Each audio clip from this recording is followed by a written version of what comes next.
Dixie here, and this is another one of your employee series, and this one's kind of a positive thing with a little bit of a negative after effect. But again, having employees is just learning about people, and the more you learn about people, the better job you can do as a manager. And I've had a couple different instances where you really need someone who can follow directions, procedures, systems, listen well, but take pride in their work. And sometimes that goes a little too far. So I have a couple of examples. I've had it happen in a couple different ways. So I've asked an employee, like, hey, I know, you know, it's a really big ask, but call this company and ask them if they can do a 3-day turnaround time on ordering XYZ item.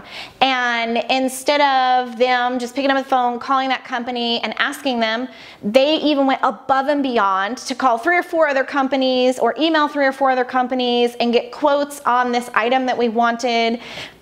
Also asking them if they could get it done in 3 days, but we'd never worked with them before, so they didn't have our templates and that kind of thing. And so they were really doing a good thing of trying to like save us money.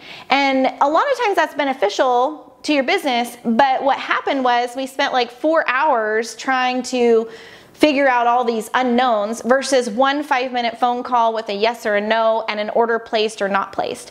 And so make sure your employees are clear on the goal, and the goal can be whatever it is that you choose. It just can't be the goal that they change it to. And it's in this aspect, it was like they wanted to do a really good job. They wanted to be proud of saving us a buck, and normally that's a good thing.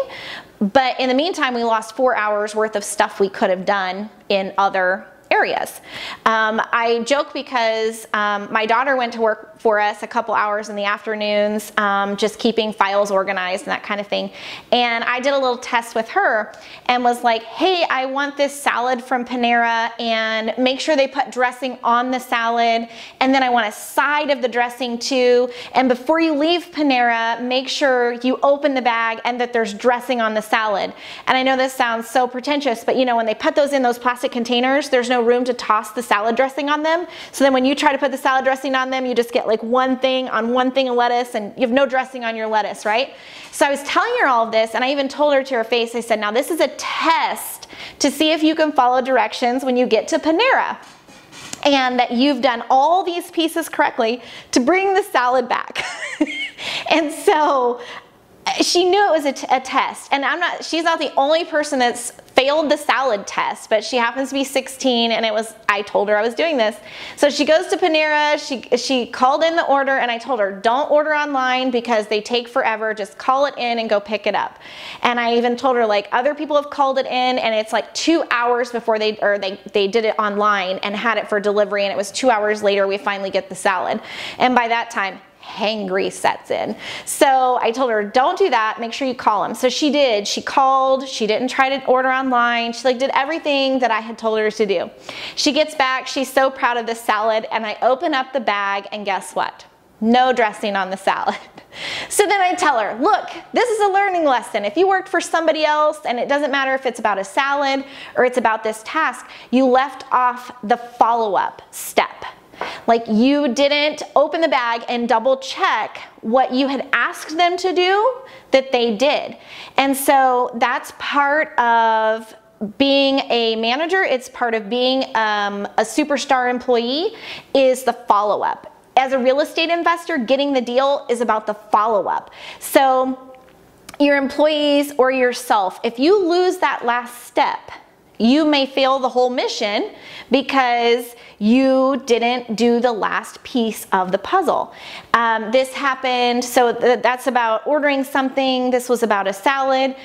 We had our Craigslist accounts go down the other day for marketing, and I'm like, I got a new girl on board. I'm like, I don't know what the issue with them is. You're gonna have to do a little bit of investigation. And she opens them up and she goes, it just looks like someone didn't like write down your new password for these. And so the virtual assistant out of the country can't post to them because she doesn't have the new password to log on. And like, no one took the time to just write down the new password. And I thought it was a much bigger problem than what it was, and it wasn't. It was just one little missing follow-up step. step. And everyone had gone to like the ends of the earth to order everything perfectly in all these scenarios and do really well, but they missed the last step, which was the ultimate goal. So even with the salad, I now get back a salad, I don't have enough dressing to cover the lettuce, and then, you know, it's like, it doesn't matter what it is.